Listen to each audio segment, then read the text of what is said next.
Secret Lovers, fenomena warung tenda kaki lima yang menyajikan menu premium ala restoran makin kesini makin banyak kita temui ya. Hingga menikmati hidangan mewah ala restoran bintang 5 kini tak lagi identik dengan suasana formal dan mahal seperti dulu. Lalu, apa yang membuat sajian kelas restoran malah hadir di warung tenda?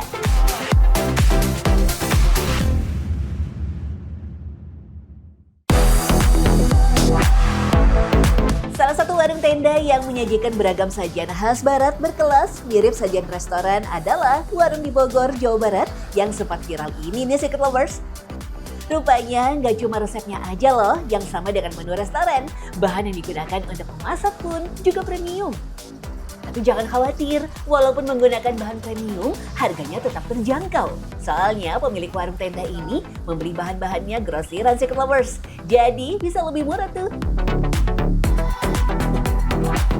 Kita bahannya langsung beli ke gudang Kak, ke gudang yang benar-benar ada di wilayah sini. Jadi kita beli itu sesuai apa yang kita butuhin. Kayak misalnya susu, kita pakai merek yang ada mereknya, tidak pakai asal kayak terus butternya kita pakai yang ada mereknya juga.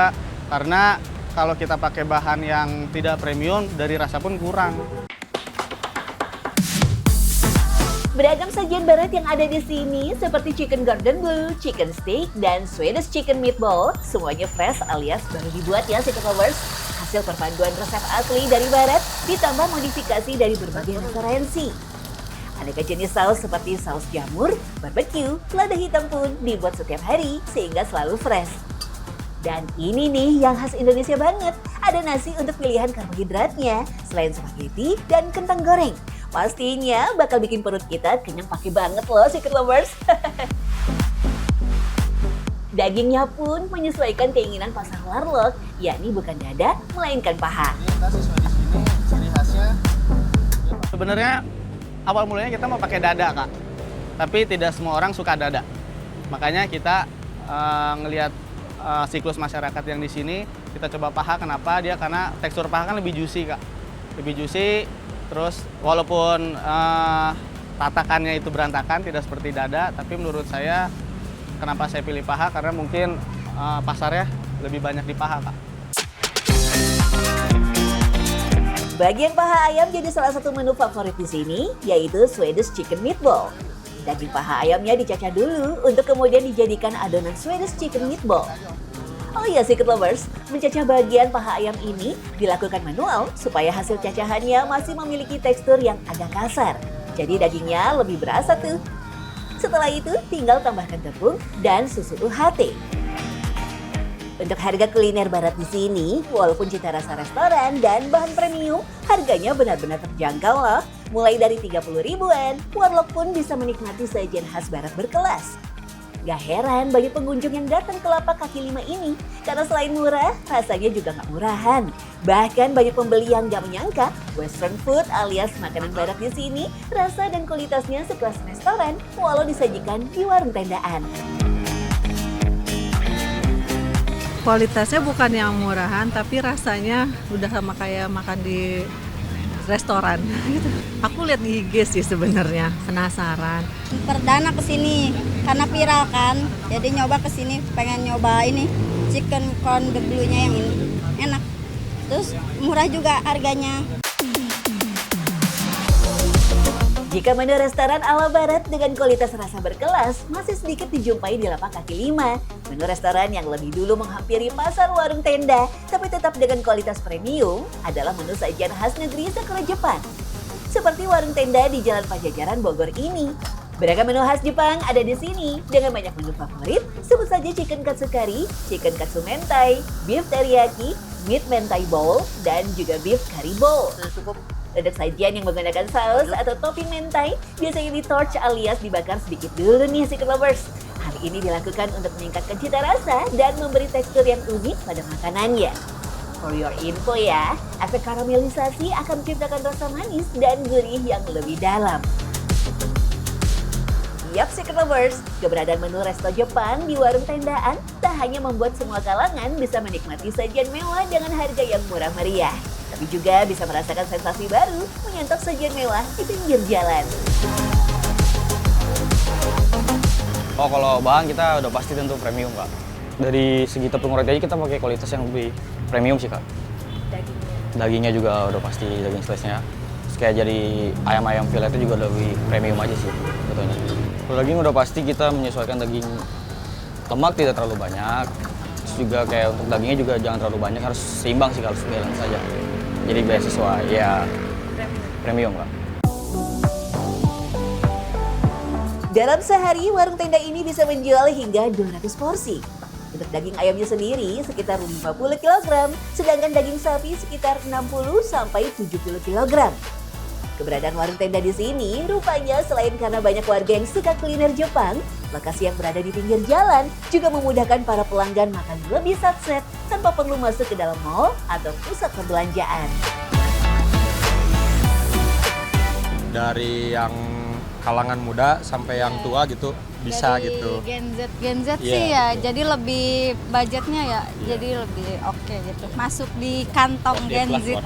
Untuk rasanya enak. Kalau ini lebih nyantai, lebih enak, lebih gimana ya?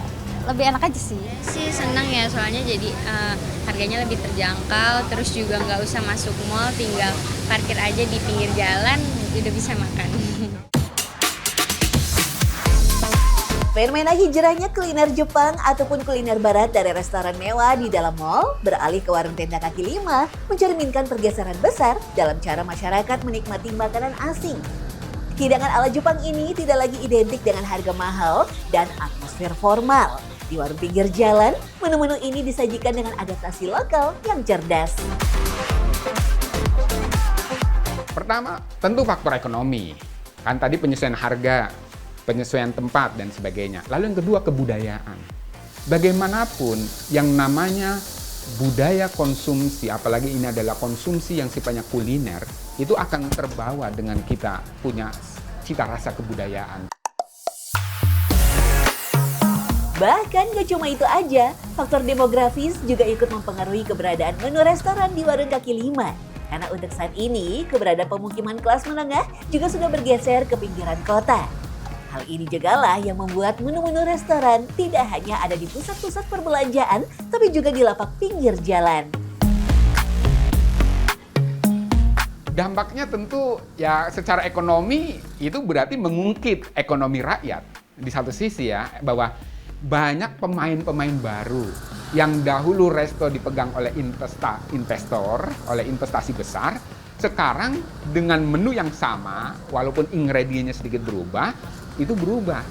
Bahwa kelompok menengah bawah pun bisa mengakses itu. Dan pelayan jasa akhirnya membuka itu.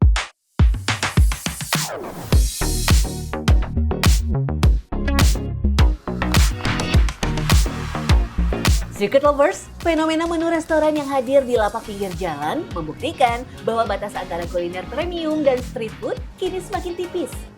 Melihat beragam menu restoran, mulai dari kuliner barat hingga kuliner Jepang bisa dijumpai di warung kaki lima, menjadi bukti bahwa siapa saja bisa menikmati sajian istimewa ini. Pastinya karena harganya yang ramah di kantong. Jadi, makan enak itu tidak melulu soal gengsi tempat. Kita bisa menyantapnya dengan cara yang jauh lebih santai. Sama halnya dengan cheesecake ini nih Circuit Lovers. Dulu cheesecake identik dengan kue mewah dan harga premium. Namun kini bisa ditemui di warung kaki lima yang justru berada di pinggir rel kereta api kawasan Bintaro, Rawapapan, Jakarta Selatan. Harganya pun sangat ramah di kantong loh, cuma Rp10.000 aja. Karena dari kita ngambil untungnya tuh emang dikit, emang tipis banget. Karena kan target marketnya juga orang-orang yang naik motor, kayak gitu-gitu kan. Jadi dari akunya pribadi kayak yaudah nggak apa-apa, kita untungnya kecil tapi kita ngejar kuantitinya banyak. Sampai-sampai baru juga buka, pembeli sudah antri tuh. Soalnya tak hanya cheesecake, banyak juga varian kue barat lain yang dijual di sini dengan harga aman di kantong. Jarang-jarang kan cake barat kayak gini dijual di pinggir jalan. Bahkan dalam sehari, 150 burnt cheesecake ludes terjual. Sedangkan untuk varian lainnya, 50 hingga 70 pieces setiap harinya. Jadi FOMO, fear of missing out, itu adalah menurut saya di satu sisi seolah-olah negatif, tapi di sisi yang lain secara ekonomi modern itu adalah bagian dari potensi.